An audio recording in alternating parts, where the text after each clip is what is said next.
Alright guys, I have a confession to make. I think I might low-key be insane, because I brought true crime not once, not twice, not 3 times, not 4 times, not even 5 times, but 6 fucking times. Yes, I brought both true crime games 3 times. What is wrong with me? Hey guys, Only Game here and back with another collection video, and believe it or not guys, what you see in front of you is literally every single console release of both true crime games. Like literally, this is literally every console version of every true crime game right here. And it's just insane to look at, you know, the fact that these are all like right next to each other.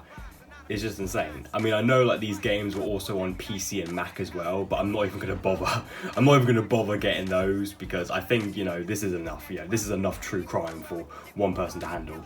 So yeah, so we're gonna talk about true crime in this video. This is my true crime game collection, and the thing is with true crime is that this was a series that only had 2 entries released in it. There was gonna be a 3rd one that was ultimately turned into another game. There was only ever 2 games released in true crime series.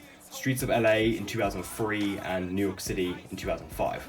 Both games were released on the same platforms. Both of them were released for PC, PlayStation 2, Xbox, GameCube, and Mac OS. There was even mobile versions of both games as well for like old like Java phones and whatnot. Now, why the fuck did I decide to buy every single console version of both true crime games? I'm gonna be honest, it was mainly for this video. Like, originally, I just wanted one version of both games, you know, like any normal person would, you know. I really wanted just one version, and that's it, of both Streets of LA and New York City. So it all started back in July of last year when I brought the GameCube version of Streets of LA from CEX. I paid about £3.50p for it. Originally, I wanted just that game and its sequel on just the GameCube, because, and the reason why specifically the GameCube was because the GameCube never really had any sort of GTA type games, you know. Like there was never a GTA game released for the GameCube, and so because of that, true crime was pretty much, you know, the closest the system ever got to having a GTA game. And plus I wanted more GameCube games, so that's why I decided to go for the GameCube versions. But yeah, so I bought Streets of LA in July and for the GameCube, and what ended up happening was that I wanted to get New York City for the GameCube as well, but that version is really expensive, and so a few months later I saw a PS2 copy at my local CEX for £1.50, so I bought that. And then a few months after that, the same CEX was selling the Xbox version of Streets of LA for only £1, and because it was cheaper than what I paid for the GameCube version, I decided to get it, even though I really didn't need to. I decided to get it anyways because it was so cheap. And then after I bought all that, I was going to stop with buying true crime games, but then I realised that I just needed to get the GameCube version of New York City, the Xbox version of New York City, and the PS2 version of Streets of LA, and then I've got every true crime game ever, at least all the console versions. And so that's what I eventually did. In fact, these 2 only just arrived like only a few days ago before I recorded this video. I'm pretty sure I'm the only person insane enough to actually buy both games 3 times. But yeah, but anyways, like, I pretty much did it just for this video, you know, and just so I can say that I actually have got all the console versions. But anyway, so the true crime series itself, I actually do really like this series. Streets of LA specifically, I haven't really played much of New York City because I kind of want to beat Streets of LA first, and then I want to get more into New York City, but I have played New York City, the PS2 and GameCube versions at least. And both games were developed by Luxoflux, which was the same developers who had made the Vigilante 8 games, those vehicular combat games released on the PS1 and N64. And they also did a Star Wars version called Star Wars Demolition. Well, yeah, well those guys were the ones that made both the true crime games. And basically, these games were pretty much Activision's take on the open world like crime genre, you know, because obviously they saw just how successful GTA was at the time. I mean, this was when GTA like first really became huge with GTA 3 and Vice City and whatnot. And so Activision wanted their own version of GTA, and thus True Crime was born. You know, the first game was released in late 2003 for, like I mentioned before, PS2, Xbox, GameCube, PC and Mac. And then the second game came out near the end of 2005 for PS2, Xbox, GameCube, PC and Mac. And also mobile versions as well, but those are completely different and completely lost to time. Like, you can't play those at all now. But anyway, so with all that being said, let's just get straight on with the games. I'm going to show you each one by one, show you the front, show you the spine, show you the back, and also show you the inside. These are all complete, but I'll still, show the disc and manuals. And yeah, all that being said, let's go on with it. Alright, so starting things off, we have True Crime Streets of LA for PlayStation 2. Sorry about the glare, I'm literally filming this right next to my window. So yeah, this is the version of the game that probably most people are familiar with. I think, like, if you've played this game before, chances are it was probably on the PS2. But yeah, this is probably the most well-known version of the game. So here it is, got the front cover right there with Nick Kang. And also at the back there, you can see like some in-game screenshots. And yeah, so there it is, the front, the spine right there, and the back. True driving, true fighting, true shooting. Screenshots right there of everything you can do in the game. And there's the bottom bit advertising the soundtrack right there. And yeah, I'll show you the inside. They have it, disc and manual. I haven't even tried this version out actually. I only just got this like the other day, and I haven't even tried it out. But yeah, I'm pretty sure it does work perfectly fine. But yeah, but like I mentioned earlier, I pretty much just brought this just for the collection, just for the sake of this video. I don't really have any motivation to play this version anytime soon, because at the moment I'm playing on the GameCube, because that's the first version of the game I bought. But anyway, so that was the PS2 version. Next up we have the Xbox version of Streets of LA. There it is, the front, the spine, the actual game's logo, and the back, which looks pretty much the exact same, but there are some different screenshots on this version than there were on the PS2. And also the true driving, true fighting, true shooting is a lot smaller on this than it was on PS2. But yeah, the Xbox version of the game is, just like with any multi-platform game released at the time, the Xbox version is the superior one because you get like better graphics and better frame rate.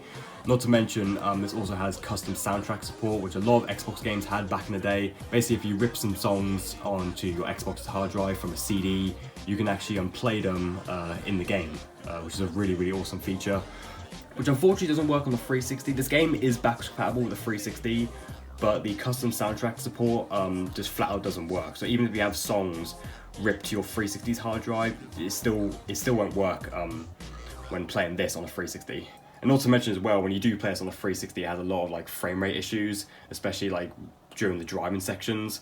The frame rate really starts to tank for like no reason, which doesn't happen on the original Xbox. So even though this version is backwards compatible on the 360, if you want the best experience, play on the original Xbox, because you won't have any of the frame rate issues. But anyway, there it is, got a complete disc and manual.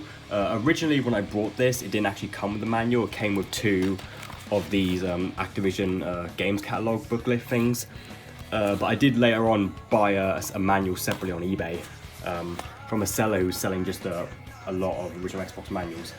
So yeah, and that actually isn't the first time I bought a true crime game and later got the manual on eBay. But I also did the same thing for New York City on PS2, which we will get to in a bit. But yeah, so that's the Xbox version. Then we have the GameCube version of Streets of LA. This was the first version that I got / played. I've had this since July of last year. It's the front, spine right there, and the back, which I think also has different screenshots as well. In fact, I think all three of them might have different screenshots. Hang on, let me quickly see the Xbox version. Yeah, it does actually. These have both completely different screenshots. If you look, like this one of Nick Kang, you can see like he has a pistol in one hand and a Uzi in the other on GameCube, but on Xbox, he's holding two machine guns. And quickly look at the PS2 version. Yeah, look, totally different. I only just noticed that actually. But yeah. So there it is. I'll show you the inside right there. Disc and manual is complete. And yeah, it's actually really impressive that they managed to fit this entire game on a single GameCube disc. Because this game, in case you weren't aware, actually has like one of the largest maps like ever in video game history. Like like it has like what was it, like a 300 square mile, like almost exact replica of Los Angeles, at least at the time, map. Like the map is absolutely huge in this game. The fact that they were able to fit it on a single tiny GameCube disc is insanely impressive. But yeah, this version wasn't actually made by Luxo Flux. It was made by a different developer. It doesn't have their logo here, but this version was made by Exact Entertainment or something. But yeah, so this was handled by a different developer, and yeah, they did an amazing job actually. Managing to cram the whole game to a single tiny GameCube disc is really impressive. Yeah, so there you have it. That's all the console version of Streets of LA. Now let's move on to the sequel, True Crime New York City.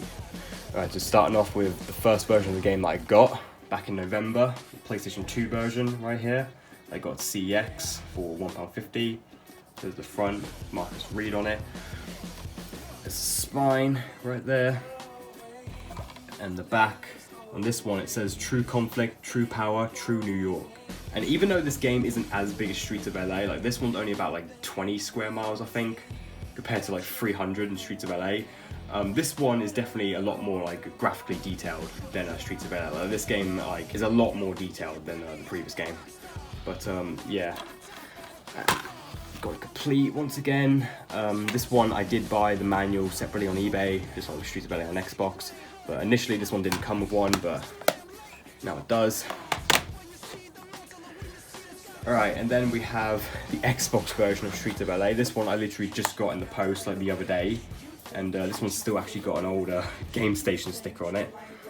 Game Station is a long gone like you know, video game store. I actually been to a Game Station like once I think in my life, at least from what I remember. It was when I was really young, and yeah, I don't really remember much of it. I remember that it was near where my local CX is, but yeah, but I don't remember ever actually buying anything from it. I mean, I remember having a look. So I remember looking at their PS1 section, but I don't remember if I ever actually bought anything from a Game Station. Front, spine, and the back. Does this one have custom soundtrack? Oh no, it doesn't, because it's not, as you can see there, it's not even highlighted. So, yeah, so this one unfortunately doesn't have custom soundtrack support, but yeah, and also this one isn't compatible with the 360, unlike the original. There is actually a video of someone getting this to work on a 360. Like they hacked their 360 and actually managed to get this to work. But yeah, but the game natively isn't supported. Another thing as well is that this version of the game notoriously has a game-breaking bug in it where you literally can't beat the game. Like I believe it's like the final boss or something, or one of the bosses in the game, a guy named Tommy. Like you literally can't beat him in this version. And like they never patched it out as well. Like, that's the insane thing. They never patched it out. This glitch only happens in the Xbox version, and they never ever patched it out. They literally just left it there. And you know, because this game came out back in 2005, you know, like downloading patches for your console wasn't a thing yet. So yeah, so the glitch just stayed there forever. That's why people say to avoid this version at all costs, if you actually want to play this game, because this one you literally can't beat. But the only reason why I bought it was literally solely for the collection. I mean, I haven't tested this version out, you know, literally just got this solely for the collection. Like, I'm not even kidding. That's the only reason why I bought this, was just for the sake of this video, pretty much. So, yeah, there's that. And last but not least, we have the one that I've definitely spent the most money on out of all of these, GameCube version of New York City. Now this one, for some reason, is really expensive. Like, this is, I would say, by far the most expensive true crime game, and I'm not really entirely sure why. Like I've seen like loose disc copies of this go for like a tenner on eBay, and complete in box copies go for like 15, 20 plus quid. And yeah, like, this version is really expensive compared to like the other two. On PS2 and Xbox, it's worth like literally nothing. You know, you can get both of those for like £1. You know, I got this one for £1.50 on PS2, and I got the Xbox version for £1 on Amazon. But this one I actually paid like 12 quid for. Yeah, literally 12 quid. And yeah, this version is really pricey for some reason. I'm not entirely sure why. Probably because it's a very uncommon GameCube game. Like, I've never ever once seen this ever at like a used game store or anything. I've only seen this sold online before. So that's probably my guess as to why it's so expensive, is because it's just so damn uncommon. But still, it's like, it's just insane, man. Especially considering Streets of LA is one of the more affordable GameCube games, you know what I mean? This is one of the few GameCube games that you can actually get for under £5. But yeah, anyway, so I got the front, spine, and the back.